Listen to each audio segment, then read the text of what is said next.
പോലീസുമായിട്ടും സാധാരണക്കാരുമായിട്ടും നല്ല ആളുകളുമായിട്ടൊക്കെ കൂടുന്ന ആളുകൾ.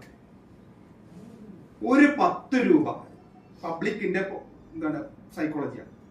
10 രൂപ എനിക്ക് അനാവശ്യമായിട്ട് അവരുടെ കയ്യിൽ തന്നിട്ടുണ്ട്. 10 ആളോട് പറയും, ഒരു സംശയം വേണ്ട, 10 ആളോട് പറയും. രണ്ടാമത്തത്, സർക്കാർ ഉദ്യോഗസ്ഥന്മാരെ, ഞാൻ ഉൾപ്പെടുന്ന സർക്കാർ ഉദ്യോഗസ്ഥന്മാരെ പൊതുസമൂഹത്തിന് ഇഷ്ടമല്ല. എന്താ കാര്യം മനസ്സിലാക്കുക? എന്തുകൊണ്ടാണ് നമുക്ക് കൃത്യമായിട്ടുള്ള അവരുടെ ധാരണ, പബ്ലിക്സിന്റെ പൊതുജനങ്ങളുടെ ധാരണ, റവന്യൂ വരുമാനത്തിന്റെ ഗണ്യമായ തുക ശമ്പളം തരാൻ വേണ്ടിയാണ് സർക്കാർ ചെലവഴിക്കുന്നത്. അതുകൊണ്ട് ഞങ്ങൾക്ക് ഇംബാലൻസ് ഉണ്ട് എന്ന് വിചാരിക്കുന്ന ആളുകളാണ് സമൂഹം. അങ്ങനെ സംശയദൃഷ്ടിയോടുകൂടി സർക്കാർ ഉദ്യോഗസ്ഥന്മാരെ കാണുന്ന ഒരാള് നാളെ വന്നിട്ട് അയാളുടെ കാര്യം ചെയ്യാൻ വേണ്ടി അയാളിൽ നിന്ന് നിങ്ങൾ 500 രൂപ തോള് പിടിച്ചൊക്കെ നന്നായിട്ട് പറയുകയൊക്കെ ചെയ്യും. അവന്റെ കാര്യം കഴിയുന്നത് വരെ അവരെന്ത് ചെയ്യും? നമ്മളെ ടെംപ്റ്റ് ചെയ്യപ്പെടും. എന്താണ്? ലൈസൻസിന് വേണ്ടി എന്താണ്? നമ്മളെ തോളിൽ കയറ്റി വരിക. നമ്മളോട് പറയും, വീട്ടുകാരെ കാര്യം കുറിച്ച് സാറേ ഒന്നും പഠിക്കണ്ട സാറേ എന്ന്. അത് കൊടുത്തു കഴിഞ്ഞാൽ അപ്പുറത്ത് പോയിട്ട് വേണ്ടി കേട്ടോ. This is the psychology of the common layman. ഈ സൈക്കോളജിയാണ് നമ്മളെ എന്ത് ചെയ്യുന്നത്? ഞങ്ങൾ എക്സ്പ്ലോയിറ്റ് ചെയ്യുന്നത്. ആദ്യം മനസ്സിലാക്കുക, this psychology is exploited by. ഒരു ഓഫീസില് ഞങ്ങള് ഇത് ചെയ്യുന്നതാണ്. ഒരു ഓഫീസിൽ നിന്ന് ഡിസാറ്റിസ്ഫൈഡ് ആയിട്ട് പോകുന്ന ഉദ്യോഗസ്ഥരുണ്ടോ, ആളുകളുണ്ടോ, അവരിലൂടെയാണ് ഞങ്ങൾ എന്ത് ചെയ്യുന്നത്?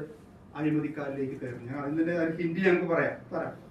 അപ്പൊ നിങ്ങളെ ഓഫീസിൽ നിന്ന് സാറ്റിസ്ഫാക്ഷൻ ഇല്ലാതെ ഒരു ഒരു ആള് പുറത്തേക്ക് പോകുന്നുണ്ടെങ്കിൽ അപകടം വിചാരിച്ചോളൂ. നിങ്ങൾ ക്രിമിനൽ ഇന്റൻഷനോട് കൂടിയാണെങ്കിൽ ഏത് സമയത്തും ഡെമോക്രസിന്റെ വാൾ വിൽ ബി ദർ. അപ്പൊ നമുക്ക് മാന്യമായിട്ട് പെരുമാറാൻ എന്താണ്? അവര് ചിലപ്പോൾ ആവശ്യപ്പെടുന്നതായിരിക്കാം ഇല്ലീഗലായിട്ടുള്ള കാര്യങ്ങളായിരിക്കും.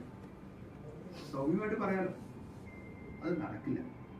ഇന്ന കാര്യമാണ് അതില് കേട്ടോ, നിങ്ങൾ വായിച്ചു. ഇതാണ് നിയമം. ഈ നിയമം പ്രകാരം പ്രവർത്തിക്കാനാണ് ഞാനുള്ളത്. അപ്പൊ ഇത് പ്രവർത്തിച്ചിട്ടില്ലെങ്കിൽ എന്റെ ഔദ്യോഗിക ഡ്യൂട്ടിക്ക് ബാധിക്കും.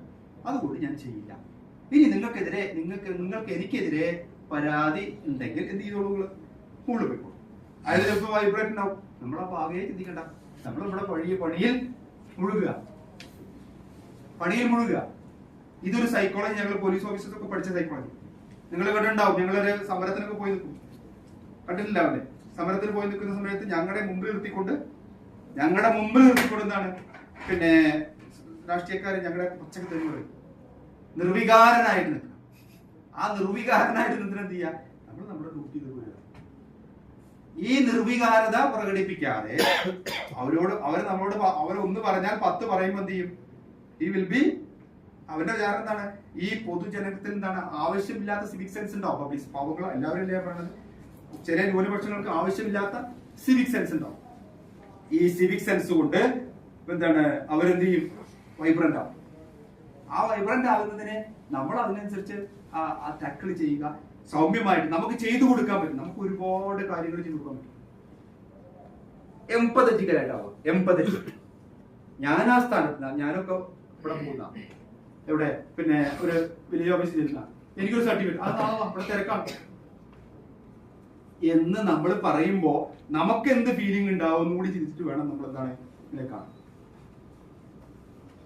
നമുക്കത് ഞാൻ ടു ബി ഫ്രാങ്ക് പറയാം, എന്റെ ഫീൽഡ് അളവിന് വേണ്ടി, എന്റെ പാഠം, എന്റെ പൈതൃകമായിട്ട് ഞങ്ങളുടെ കിട്ടിയ പാഠം അളക്കുന്നതിന് വേണ്ടി ഒരു ഓഫീസർ വന്ന് കൃത്യമായിട്ട് പൈസ ചോദിച്ചു.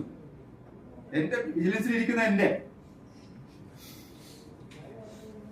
ലീഗലായിട്ട് എന്താണ്. പക്ഷെ അയാൾക്ക് അറിയില്ലായിരുന്നു ഞാൻ ഒരു ഓഫീസറാണെന്ന്. പിന്നെ ചോദിച്ചു. അപ്പൊ ഇതാണ് ഞാൻ പറഞ്ഞ ഒരു സിനേറിയോ. അപ്പൊ നമ്മൾ ശ്രദ്ധിക്കുക, സമൂഹം നമ്മളെ ശ്രദ്ധിക്കുന്നുണ്ട്. സമൂഹം പിന്നെ രണ്ടാമത്തെ അടുത്തൊരു അപകടം പലപ്പോഴും 13(1)A അട്രാക്ട് ചെയ്യുന്ന കാര്യം. ഈ കുറെ പ്രവർത്തകരുണ്ട്, എന്താണ് വിവരാവകാശ പ്രവർത്തകർ അല്ലെ?